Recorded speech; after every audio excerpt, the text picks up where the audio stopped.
নমস্কাৰ আপোনালোক সকলোকে পুনৰবাৰ স্বাগতম নাজমাই মজিদ বন্ধুসকল বলকতে চাওক আজি সন্ধিয়াৰ 7টা গুৰুত্বপূৰ্ণ খবৰ। প্ৰথমটো খবৰ, প্ৰচণ্ড গৰমে দহিছে ৰাজ্য আৰু আগন্তুক দিনত অধিক গৰম হৈবলৈ সাজু হওক আপুনি। আগন্তুক দিনত শীত ৱেভে ল'ব অধিক ভয়াৱহ ৰূপ। আগন্তুক 3 দিনলৈ ৰাজ্যত বৰষুণ হোৱাৰ কোনো সম্ভাৱনা নাই, এই কথা জনাইছে বতৰ বিজ্ঞান কেন্দ্ৰই। প্ৰচণ্ড গৰমে দহিছে সমগ্ৰ দেশ আৰু অধিক গৰম হৈবলৈ সাজু হওক আপুনি। গৰমক লৈ বতৰ বিজ্ঞান কেন্দ্ৰই জাৰি কৰিছে সতৰ্কবাণী। আগন্তুক দিনত হিট ৱেভে অধিক ভয়াৱহ ৰূপ ল'ব দেশত আৰু ইতিমধ্যে উত্তৰ ভাৰতৰ কেইবাখনো ৰাজ্যত ৰেড এলাৰ্ট জাৰি কৰা হৈছে। পাঞ্জাৱ, দিল্লী, ৰাজস্থান, উত্তৰ প্ৰদেশকে ধৰি বহুকেইখন ৰাজ্যত ভয়াৱহ পৰিস্থিতি। ৰাজস্থানত তাপমাত্ৰা বাঢ়িছে সৰ্বাধিক 48 ডিগ্ৰী চেলছিয়াছ পৰ্যন্ত। বতৰ বিজ্ঞান কেন্দ্ৰই চিনাক্ত কৰিছে দেশৰ 24টা বিশেষ প্ৰান্ত। এই 24টা প্ৰান্তত তাপমাত্ৰা স্পৰ্শ কৰিছে 45 ডিগ্ৰী চেলছিয়াছৰ ঘৰ। অহা 5 দিনত দেশজুৰি তাপমাত্ৰা আৰু বৃদ্ধি পোৱাৰ পূৰ্ণ সম্ভাৱনা আছে আৰু এই মুহূৰ্তত চিকিৎসালয়সমূহত সাজু কৰা হৈছে স্পেচিয়েল বেড। পৰিস্থিতিৰ সৈতে মোকাবিলা কৰিবলৈ সাজু হৈছে ৰাজ্যৰ স্বাস্থ্য বিভাগ। পৰৱৰ্তী খবৰ, দেশৰ কোটি কোটি কৃষকলৈ ভাল খবৰ। অতি শীঘ্ৰে কৃষকসকলৰ বেংক একাউণ্টত সোমাব PM কিষাণ সন্মান নিধিৰ 17 নম্বৰ কিস্তিৰ ধন। দেশৰ কৃষকসকলৰ বাবে ডাঙৰ খবৰ। দেশৰ কোটি কোটি কৃষকৰ বেংক একাউণ্টত সোমাব চৰকাৰী ধন।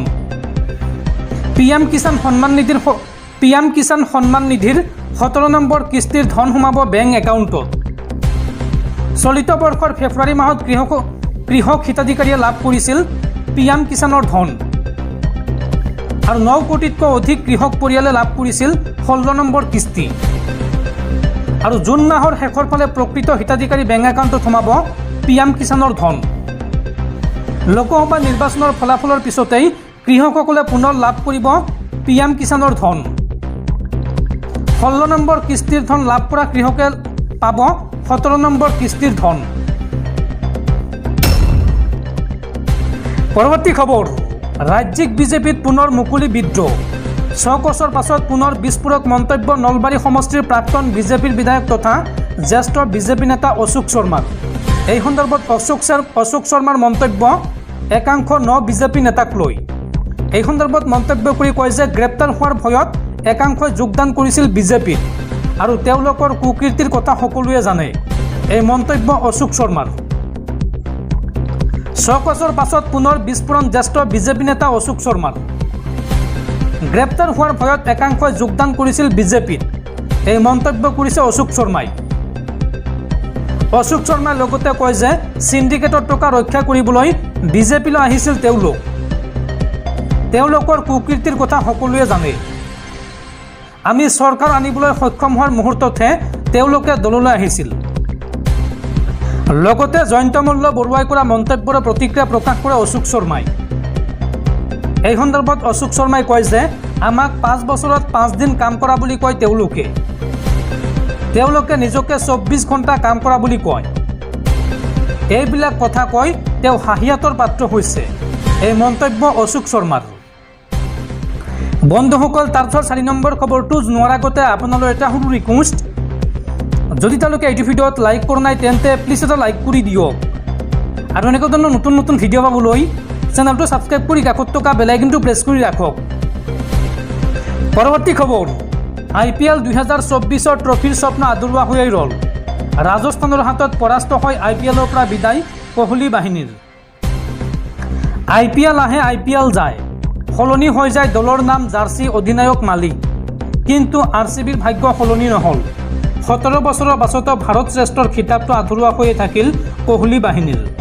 দুৰ্দান্ত প্ৰত্যাৱৰ্তনৰ সপোন উজ্জীৱিত কৰি তুলিও ৰয়েল চেলেঞ্জাৰ্ছ বাংগালুৰুৱে শেষত ট্ৰফি জয়ৰ কাষ চাপিব নোৱাৰিলে।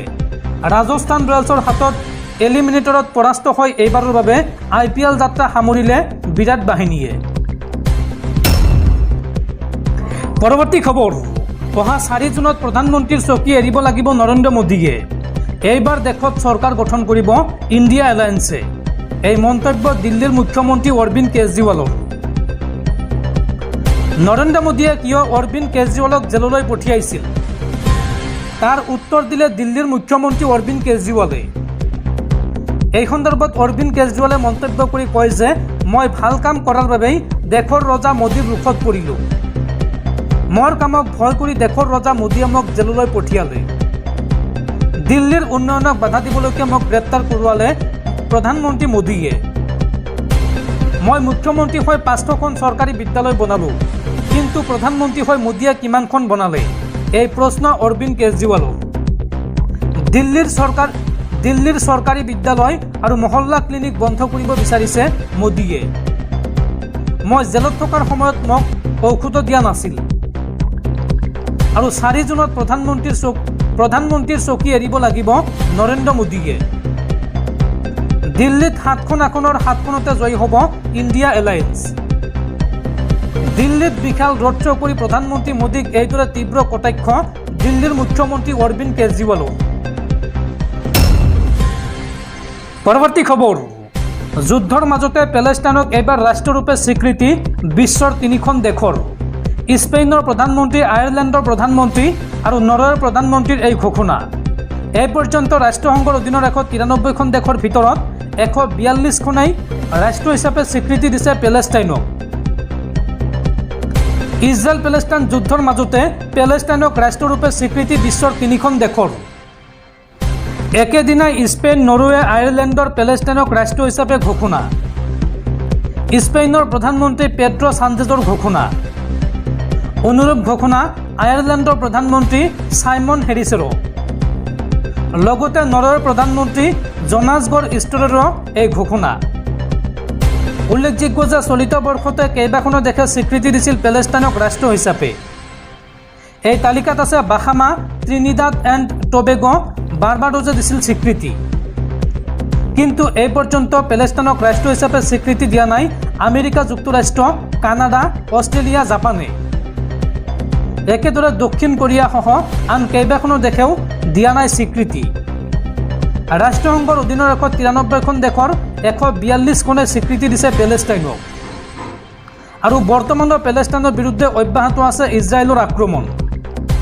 আৰু দুই পক্ষৰ এই যুদ্ধক লৈ বিশ্বজুৰি মিশ্ৰিত প্ৰতিক্ৰিয়া অব্যাহত আছে। পৰৱৰ্তী খবৰ, মোবাইল ফোন ব্যৱহাৰকাৰীসকল সাৱধান, দেশত চাইবাৰ অপৰাধীয়ে পেলাইছে বৃহৎ জাল। আপুনি আনন'ন নম্বৰৰ ফোন ৰিচিভ কৰোঁতে 100বাৰ ভাবক। যিকোনো নম্বৰৰ পৰা আপোনাৰ মোবাইলত ফোন আহিলে সেই নম্বৰৰ আগত যদি +91 নাথাকে তেন্তে ভুলতো সেই ফোন ৰিচিভ নকৰিব, অন্যথা সৰ্বশ্ৰান্ত হৈ পৰিব আপুনি। এই সন্দৰ্ভত জৰুৰীভাৱে মুকলি কৰা হৈছে 2টাকৈ হেল্পলাইন নম্বৰ। আপোনাৰ মোবাইললৈ অহা অচিনাকি ফোন কলৰ পৰা সাৱধান। আন্তঃৰাষ্ট্ৰীয় কল আহিছে নেকি আপোনালৈ? আমাৰ ভাৰতৰ নম্বৰ হ'লে আৰম্ভণিতে থাকিব +91, যিকোনো নম্বৰৰ আগত থাকিব +91। কিন্তু বেলেগ সংখ্যা আহিলেই জানিব সেইটো আন্তঃৰাষ্ট্ৰীয় কল। যদিহে এনে ফোন কল আহিছে তেন্তে সাৱধান হওক আপুনি। কোনো কাৰণতে গ্ৰহণ নকৰিব এনে ফোন কল। যদিহে এনে ফোন নম্বৰৰ পৰা কল আহিছে তেন্তে আপুনি সেই ফোন ৰেকৰ্ড কৰক। আৰু এনে ফোন কলে বিপদ মাতিব পাৰে আপোনাৰ বাবে। মুহূৰ্তৰ ভিতৰতে আপোনাৰ মোবাইল নম্বৰৰ সৈতে সংযুক্ত হৈ থকা বেংক একাউণ্টৰ পৰা নাইকিয়া হৈ যাব ধন। এনেধৰণৰ ফোন কল আহিলেই আপুনি জনাব পাৰিব 2টাকৈ নম্বৰত। এই সন্দৰ্ভত 2টাকৈ হেল্পলাইন নম্বৰ মুকলি কৰা হৈছে। নম্বৰ 2টা হৈছে ক্ৰমে, প্ৰথম নম্বৰটো হৈছে 1800110420 আৰু দ্বিতীয়টো নম্বৰ হৈছে 1963। অচিনাকি নম্বৰৰ পৰা ফোন অহাৰ লগে লগেই আপুনি জনাওক এই 2টাকৈ নম্বৰত।